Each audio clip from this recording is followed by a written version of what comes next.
Suit up, strap in, warm the tires, and leave on yellow. Time for the MitsuTimes podcast, presented by MitsuTimes.org, the home of the fastest Mitsubishi cars. With your host, Josh. Hey, what's going on, guys? Welcome to another episode of the MitsuTimes podcast. My guest today is Mr. Ben Dink. He is the owner and driver of one of the coolest 3Gs and really one of the only 3G guys out there getting some use out of his car. How you doing today, Ben?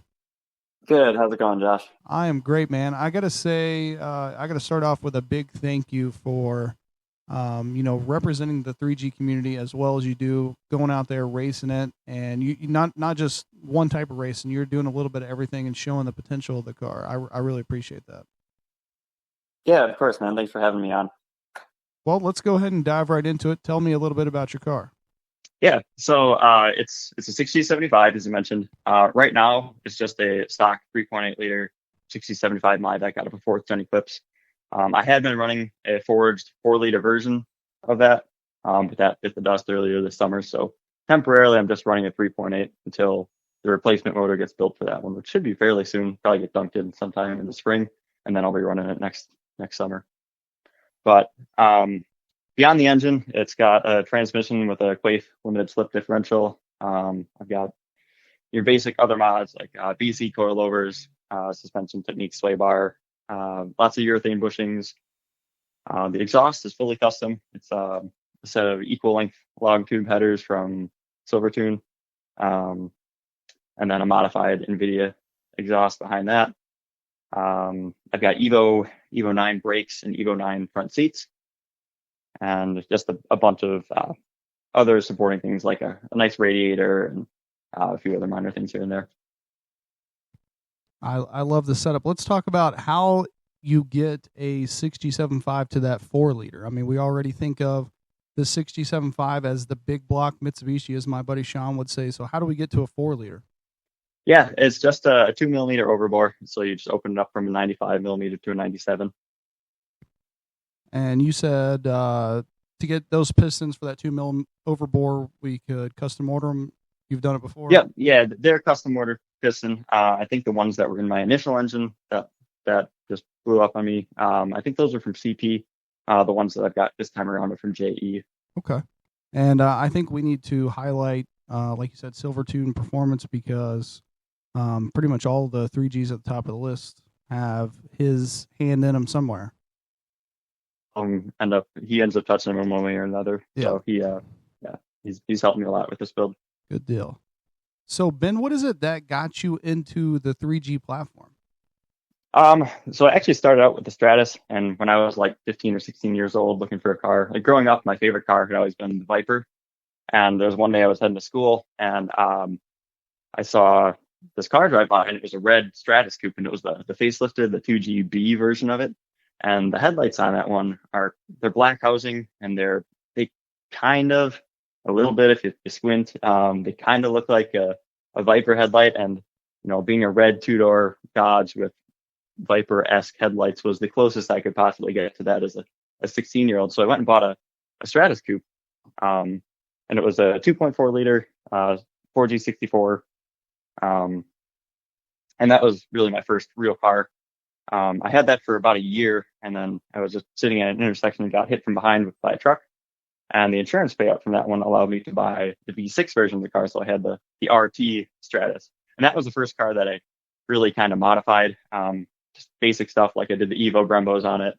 I did a nice set of coilovers, nice wheels. And one day I was on Facebook, part of the Facebook 3G group. And somebody was on there listing a part out for their 3rd-gen Eclipse build. And the guy, it was a really nice build. The guy had it was a 3.8 non-Maybach swap. It had a limited slip diff transmission, and some headers and a few other things that I was kind of wanting to do to my car at one point. Like I knew I wanted to get more power out of it. At one point I had bought one of those older RIP superchargers, but I kind of decided against going that route. So I decided I was going to go the swap route. And sure enough, there was this guy that was parting out this car that was pretty much what I wanted. So I had been in talks with him about buying all these different parts, and eventually I decided, like, I'll just buy the whole car from this guy. Sometimes people are open to that when they're parting out, sometimes they're not, but he just kind of seemed like he wanted to move on from it. So he sold me the whole car, and I was just going to kind of pick through it and sort through the car, pull out, the engine, transmission, all the various other parts that I wanted, and just kind of sell off the parts that I had, like coilovers, brakes, and stuff that I had already done to my car. And after I got it, I decided, like, man, this thing's actually kind of in better shape than my car is. The body was a little bit cleaner, didn't really have any rust. And eventually I just made the decision to build off of that platform instead of, swapping everything over to my Stratus. So I sold the Stratus and started building the Eclipse instead. Now, how'd you feel about that? Because I know you were more partial to the Stratus than you were the 3G. Yeah. I had never really been a Mitsubishi person before them. I always kind of liked them, but it wasn't like my thing. So it was a little bit of a hard decision, but eventually I think I made the right one there, just because it was just a little bit cleaner.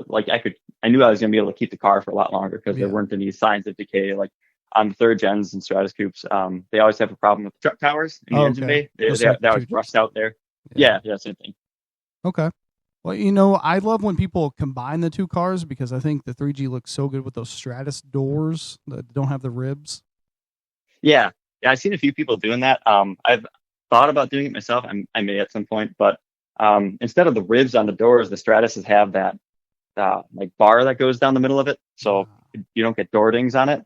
And that's not something that's just like stuck on there. There's actual like mounting features in the door. So when you take that door off or take that bar off the door, there's like holes behind it. So I've seen people weld them up and grind it smooth and paint it, and it looks pretty good. So, but it's not like a super. I mean, the door bolts right in, but if you want to get rid of that bump rail on there, it's a bit more invasive. They couldn't but make it that easy, is something I may do.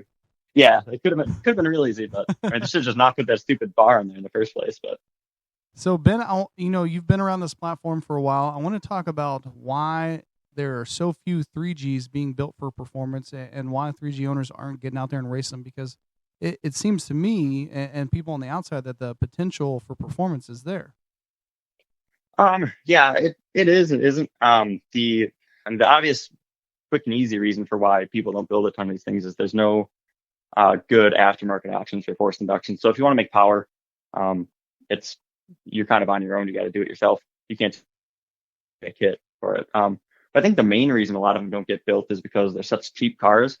So a good version of this third gen Eclipse will cost you, $2,500, $3,500, like that. So people get that mentality that like if the car is $2,500, why would I spend $5,500 modifying it? I think that's kind of the wrong way to look at it. Like if you had $7,500 to spend on a vehicle, you could spend $2,500 on a car and then $5,000 modifying it, and you could you could have a MyVec swap for that point. But I think the reality of it is 9 out of 10 times if somebody's got $7,500 to spend on a car, they're going to go buy a $7,500 car. So they'll end up with like a WRX or something like that. That's fair.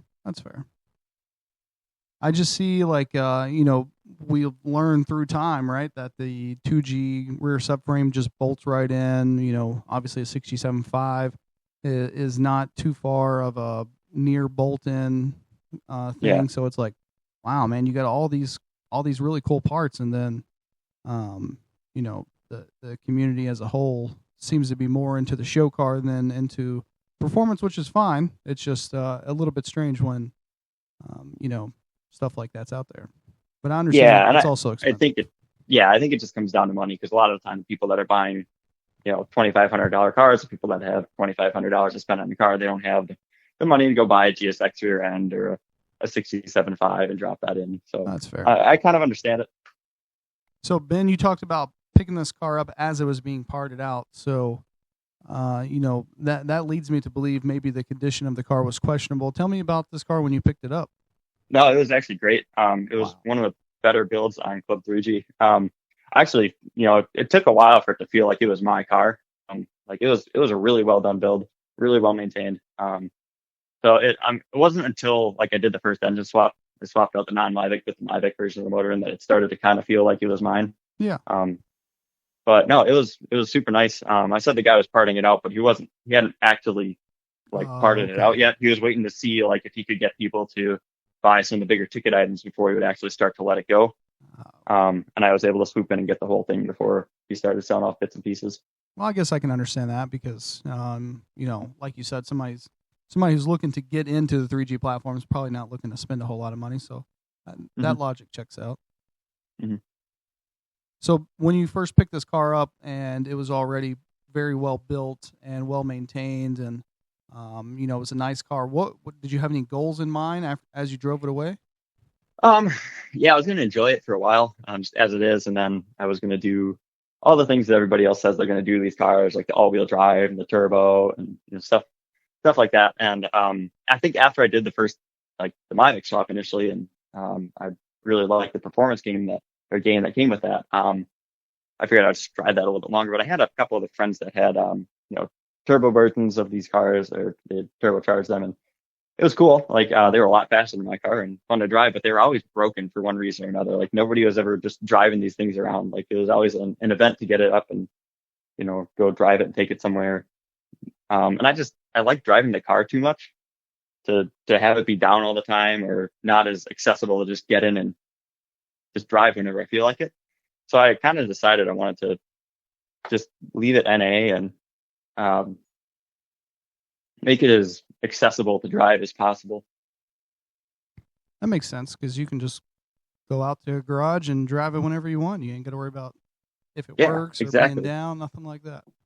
Yep, and especially with this new engine I'm putting in it should be close to double the factory power output, it's pretty much all you need for a front wheel drive car. I mean, I'm sure you can make it faster if you had 500 horsepower, but once you're roasting tires in third gear, like it kind of loses its appeal when you're,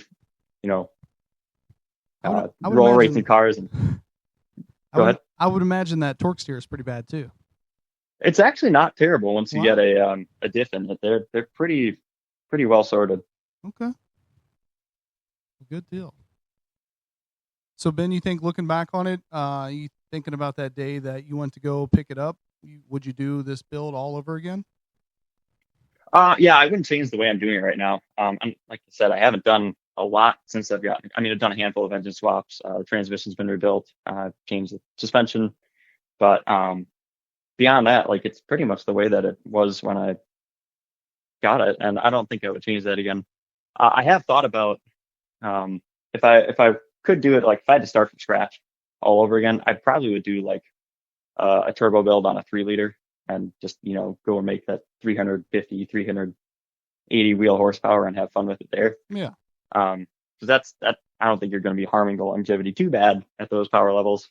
But the one nice thing about boost versus NA is once you're NA, what you got is what you got. You don't get to get ballsy and add a few more PSI because the weather's cool and go turn it up a little bit. You just you have what you have. So that can be, it's very predictable, which is, it's nice because it's very drivable and reliable. But there's that fun factor missing that you can just go turn it up and live on the edge kind of. Because you can really only turn up an NA car on the computer, I guess, huh? Yeah, and there's no reason to not run it with as much timing as you can, as much power as it'll make reliably all the time. So fair enough. Mm-hmm. So Ben, what is it that keeps you motivated? You talked about just losing this 4-liter engine. You could have just gave up and switched to a different platform, but you're rebuilding and going to get the car back out there. What is it about this car that makes you want to put out all that money and work? There's a couple of things. I like that it's unique. Like you said, there's not a lot of people that are doing this with 3Gs or really anything kind of like this on the platform. So it's something that's a little bit different. And the other main reason is even with my car being fairly nice and with a good running built engine in it, I think I'd be hard pressed to sell it for even $10,000. And even if I could get somebody to pay me $10,000 for it, I don't think I could go and buy a car that I would like better for $10,000. So I could maybe put that towards buying something nicer, but I just I don't think I would get a good return on my, if I sold it, I don't think I'd be able to go buy anything I like better than this. That's fair. I think that also, says a lot about you and the car too. So that's really cool. That's I don't think a lot of people could say that out there. Yeah. And that can be true on different platforms. There's a lot more cookie cutter, similar builds on different platforms. So I think you develop less of a connection with the two. being a little bit more unique, it feels more like it's your car. For sure. Well, Ben, let's talk about what your goals are for 2025, because you said you got this new engine coming. Are there any other off-season upgrades, and is there something that you have in mind for next year that you want to hit? I know the biggest thing is the engine. The engine's a pretty good upgrade over the 4-liter that was in it. It's got almost 2 more points of compression in it. It's going from a 10.0 to an 11.7. We're doing the heads a little bit differently. It's got a modified intake manifold and a few other things here and there that should help. So I'm hoping it makes a little over 350 at the wheels. So I'll dyno it on the same dyno I did the last time on, so I can get a decent, reflection of how much it's improved. And I'll take it to the track and benchmark it too. But beyond that, I just plan to lose a little bit of weight off the car. So I'll switch to a lithium battery, and that's really it at this stage. This episode of the MitsuTimes podcast is brought to you by Revenge Performance and Transmission. Revenge is the place to get the parts and advice you need to right the wrongs in your vehicle. They partner with industry leaders in parts distribution and warehousing to get you the best possible prices and fastest shipping. With their real-time inventory on their website, if it says in stock, it's ready to ship from them or from their many national distribution partners. They have hundreds of thousands of parts on their website available, so I guarantee they can get revenge on your ride. Find out more about their products and services at revengeperformance.com. All right, Ben, so let's talk about your long-term goals, both power or quarter mile, or if you want to even talk about autocross or circuit racing. What's your goals with this car long-term? Yeah, so I'm kind of trying to toe the line between being a nice street car, it's not too miserable to drive on the street and still be very usable and capable at the track too. This engine that I'm putting in it is supposed to be like the end all. This will be the last one that goes in it. I really would like to see it. So, I ran a 12.9 with the last setup. I think there's quite a bit more in the car. I think I could have gotten that a bit closer to a 12.5 with more seat time. And there was something weird going on with the slicks that day too that I was using. I borrowed them from a buddy, and something was up with, I don't know if it was what the deal was there. I had them inflated to the same amount here, but the car was pulling really hard down the drag strip. But so I think there was more time in the previous setup. But I ran a 12.9 with it. I'd like to get it down to like a bottom 12 with the new setup. Maybe a high 11. That might not be realistic, but that would be awesome. Yeah, that would. I would love to see that. Yeah, it would be fun having an NA car that runs 11s and I drive it to work every day. For sure. I definitely think the 67.5 is capable. Yeah, it certainly is. It's got the all the right stuff for it. It's just a matter of, I hope I can drive it to that. Yeah, some more seat time is probably all the car needs, really. Yeah, it could be. Launching for autocross is a lot different than launching with slicks on a prep surface. I've only done that a handful of times in my life. Yeah. Well, I look forward to that. That's very exciting for me. Yeah, I am too. I'm really hoping I can, I think the best anybody's done NA on this platform is like a 12.5. So I would like to surpass that. Now that would be a really cool record to have, I think. Yeah, I think so. My other goal, this is kind of mean, but I wanted to be faster than all the 4Gs too. There's not a ton of great numbers on that board, and I just missed it by like a few hundreds there. I think their fastest is like a 12.9, yes, 2 or something like that. Mine's like 12.97. But I realize the car is probably a couple 100 pounds heavier than the 3G, but it blows my mind that the 4G list is so slow. No offense to the 4G guys. You're right. You think somebody would have done something to, at least run an 11 by now. I don't know. That's a story for another day. So, Ben, besides the 3G and the Stratuses, I love your Strati ? That got a good laugh at work earlier. Have you had any other Mitsubishis in your life? No, I had one other 3G that I dailied, but that was about it. That one was actually kind of cool. I bought the car. It was a black GS, so the 2.4 liter. Yeah. I just bought it as a daily, and actually the car had like 40,000 miles on them when I bought it a few years ago, so it was in really nice shape.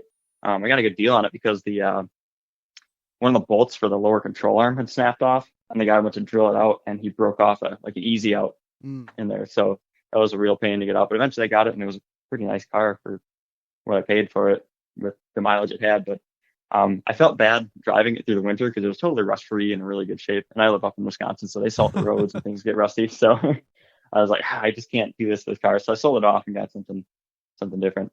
Hurts your soul to let it get rusty. Yeah, I'm pretty sure I sold it to somebody who was using it as a winter car anyway, so I didn't really do it any justice. Tell you what, if anybody out there is looking for a good winter daily, the seats in the 3G are insanely comfortable. Yeah, they're pretty comfy. I wish they would have come like heated or something, but I mean, you can add that stuff aftermarket now. Yeah, that's true. So Ben, like I said earlier, you've been around this platform for a while. If someone out there, let's say someone is listening to this, they have a 3G and they're like, you know what, maybe I want to start doing some more performance stuff. What advice would you give them for their build? Let's see. I would,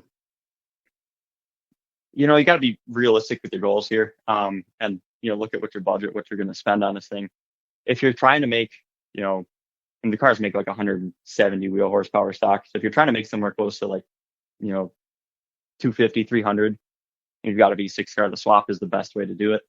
It's relatively straightforward. You get that reliability without having to sacrifice really anything. And it makes the car a whole lot more fun. If you're looking for more than that, it has to be a forced induction route. A lot of people think you need to swap in a 3.8 and then you can boost it. In reality, the 3.0 is more than capable of being boosted. So I guess just pick a goal before you start to, buy parts towards that. Like I made that mistake myself so many times where I bought a supercharger thinking that was going to be what I was going to do. And, I'd sell that off, and you always tend to lose money when you buy and resell parts. So, just set your goal first and aim at that. And then, do things right, like you're like, don't cut corners. I know everybody says that, but, so many times, like if you don't do it right, it makes the car less enjoyable to drive. And, you end up blaming the car, and it's really just a, poor modification, or, you cut a corner here and it made it not so great, or it diminished the car in some way. And that can happen so often when you buy cheap parts. Like, I think there's this fallacy, like with, so many like racing video games like Forza, Gran Turismo, where you can just go and buy all these parts, but it's impossible to make your car worse. Like everything makes it faster or handle better. And there's just no trade-offs in the video game, or that's really not the case in real life. So, just be conscious of what you're doing, because everything does have real world, pros and cons, unlike the video games. Well, Ben, we're talking about the, how the 3G has potential, and, it might not maybe be aimed at the best group of owners. Maybe that's the right word, or right way to phrase it. I don't know. I don't want to, we're not talking bad about anybody. It just seems like the 3G falls into the hands of people who just don't want to build it, and that's okay too. But, yeah, they don't want to. They don't have the means to. So right. It kind of is what it is. Yeah. Yeah, exactly. It is what it is, kind of thing. For better or for worse. So I want to talk about the strengths and the weaknesses of the 3G, because, I think that there is someone listening into this who has a 3G who, maybe instead of spending the $2,400 on a body kit, maybe they're thinking, okay, well, this Ben guy says I can do this and this. Maybe I could spend that $2,400 in a different way. Yeah, like any car, it's not without its strengths and weaknesses. For strengths, one of the nice things about it is it shares the same ECU architecture as like Evos and stuff, so it's very tunable. Like you don't have to go get a standalone, or even go get something like an access port. Like you can get your Tactris cable and your $25 Evo scan software and just plug it in, and get set up with a good tuner, and they can go ahead and make the changes. So that's one of the nice things about it, is you don't have to, there's not that barrier to entry of buying a standalone before you can actually do anything in terms of tuning, which is huge, because there are some other platforms, like my wife has a Celica, and that's Toyota. So that first thing you do when you want to tune that car is go and buy yourself a standalone. So it's nice to not have that upfront cost of $1,500, $2,000, $2,500 just to be able to make any changes to the performance. Yeah. Beyond that, it actually has pretty robust drivetrain from the factory. So like the transmission is a F5M51, which if you know Evo's a W5M51. So it's essentially a front wheel drive Evo trans. It's got the same gear set. So it is really beefy. They have a kind of a weak differential. I've seen people break those just, launching stock cars and stuff like that. So, but once you get a limited slip diff in there, that transmission will hold, 500, 600, 700 horsepower. So it is pretty robust. And same with the engine, actually. The 6G72 that comes in them is, it's an iron block, a girdled main, a forged crank, M11 mainline. Like it's beefy from the factory. Like, talking with Justin at Silvertune, he's every time I talk to him about this, the number that he thinks the stock bottom end is capable of keeps going up. So he'll test that at some point. But there is some bad information in the forums back in the day where people were using, substandard methods of boosting these cars, and tuning wasn't quite where it is today. So people were blowing these things up, making 4 or 5, 6 pounds of boost, and that was what people were saying. Is like, oh yeah, these things don't take boost at all. They're only good for 5 or 6 pounds. When in reality, they're probably good for a heck of a lot more than that.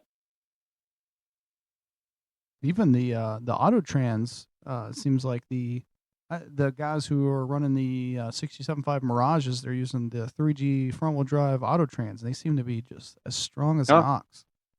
I did not know that. I'm not really that familiar with my knowledge on this platform was limited to manual V6 cars. I don't know a ton about the 4-cylinder stuff, and I don't know a ton about the auto trans either. So that's good to know. Well, I just think it's so fascinating that this car who slept on has amazing transmission options. It's very interesting. Yeah, and even things like Evo guys will use our block. They'll do a 2.4 swap in their Evo. Yeah, that's very true. So, what about the weaknesses, Ben? What are we down for weakness? There's a few you just can't get around, like the fact that it's front wheel drive. It's front wheel drive is never going to be the best for anything. It'd be a lot nicer if they were rear wheel drive, all wheel drive, but that's obviously not the case. So that's going to be a handicap you just kind of have to live with. They're kind of fat, kind of heavy, like I said, iron block V6s. So they weigh in around like 3,200 pounds from the factory, which, compared to some other platforms like a 3000 GT is better. But when you look at other early 2000s cars that it competed with, like the Celica, the RSX, and those things were 400 or 500 pounds lighter. So, there's the weight to deal with. And then the weight distribution too, being an iron block front wheel drive V6, it's like a 65-35 weight distribution. So holy cow. Wow. It makes it, it's pretty front loaded. So, it makes it not the greatest handling car. You can do some stuff to offset that, but it kind of is what it is. And then I guess the other weakness would be not necessarily the car itself, but the lack of the aftermarket's not terrible, but there isn't like I said, you can't go buy a good supercharger kit or a good turbo setup for it. You have to fabricate that stuff or put it together yourself. Right. The lack of on the shelf aftermarket stuff, I guess. Right. Yeah. When you think about it, there's actually not a whole lot that you can't get for these. Like you can't go out and buy cams for your NA 6072. But if you're resourceful, you can put together a lot of stuff. Like, you can get Evo brakes on these things, which is going to be better than most of the aftermarket big brake kits you can buy for this car or any car for cheaper than those kits would cost anyway. And a lot of times when you see big brake kits for a car, it's a set of front calipers and rotors, and you can get a whole Evo setup for less than that, and it's all 4 wheels. Yeah. So Ben, let's talk about what events we can go out and see this car in action at in 2025. I do a lot of autocross, so places around the state. Road America is a big one. I'm only like 45 minutes from there, so I do a lot of events there. Grid Life is going to be there this year, so I'll be there with the car. Let's see what else. I'll be at the drag strip at some point to benchmark the new setup. So, and then there's that Mitsubishi cookout up in Minnesota. That's always a good event. I really like that one too, because it's like, in today's day and age where everybody's online and you only know people through your Facebook groups or forums or whatever, it's nice to actually get out and meet the people. So there's always a good turnout at that event. Like I think last year they had like 150 cars there. Nice. So that one's a good one to go to actually go out and meet the people that you meet online. That's always back in the forum days. That was always the weird part. Like when I would go to the shootout, I'm like, oh, what's your username? I always used to say that we should all wear name tags at our username. Right. That's funny. But I want to make it to that Mitsu cookout one day, but it's just like always the weekend before the shootout, something like that. It's and it's, I mean, central Minnesota is not the most central location in the United States. So I understand nobody from, Southern California is going to drive all the way up to Minnesota for a Mitsubishi meet, most likely. But, but you never know. I think, I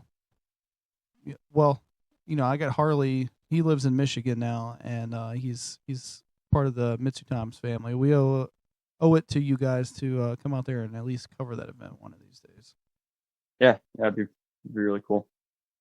Well, Ben, where can people find and follow you on social media and check this car out a little more? I don't have a ton of social media, but I do have an Instagram. It's just O2Mitsu on Instagram. Okay. I post on there, I don't know, maybe once a month, once every couple months. Or when something significant happens. Yeah. I was going to say you got some pretty cool videos and some action shots. I'll always love those. Mm-hmm. No, thanks. So Ben,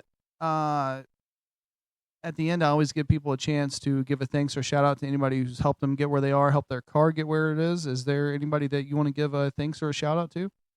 We've mentioned Justin a few times at Silvertune, and he's been such a huge help, kind of like a mentor to me on this kind of thing. I owe a lot of my car knowledge to him. So he's been very instrumental in helping me set this thing up the right way and making it what it is. So give him a shout out. And then I'll shout out the company I work for too, which is Wagner Automotive. They're helping me build the new motor for my car, which I'm really excited for. So they do a lot of LS stuff, but it's all real high quality, top tier stuff. Good deal. I love that. That's super cool. Must make work a lot easier. Yeah, it's fun stuff. I mean, there's stuff on our dyno that's making 1,000, 1,100, 1,200 horsepower every day. So it's pretty exciting. Nice. Well, Ben, again, thank you so much for coming on here and sharing your knowledge and sharing some information about your car. I hope that maybe we can inspire some 3G guys to get out to the track, whether it's drag strip, autocross, circuit track, something. Just get out there and use the car for what it was built for. Yeah, for sure. I mean, autocross is such a, it's pretty low barriers to entry kind of thing. Like anybody can go out there and run whatever they want. So, I mean, if you ever thought about, getting your feet wet in any kind of motorsport, that's probably the one to do it in. For sure. All right, Ben. Well, thanks one last time, and I will talk to you soon, man. Yeah, thanks a lot, Jess. Thanks for having me on. Thank you for listening to the MitsuTimes podcast. Check out our Instagram and Facebook for daily updates. Get added to our list by going to MitsuTimes.org and clicking Submit a Slip. Thank you to all of our sponsors.